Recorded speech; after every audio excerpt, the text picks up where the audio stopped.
बातें सख्त तो हैं, लेकिन हमें इसको यहाँ से लेकर जाना है। अगर हम लेकर जाएंगे तो फिर हम आगे बढ़ सकेंगे।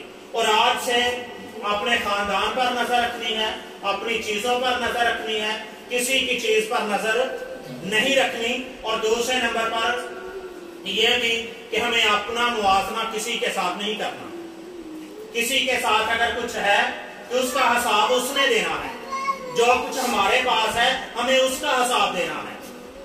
अगर हमारे पास थोड़ा है तो हमें थोड़े का हिसाब देना है, तो अगर हमारे पास ज्यादा है तो हमें ज्यादा का हिसाब देना है। जितना है हमें हिसाब उतना ही ज्यादा देना पड़ेगा।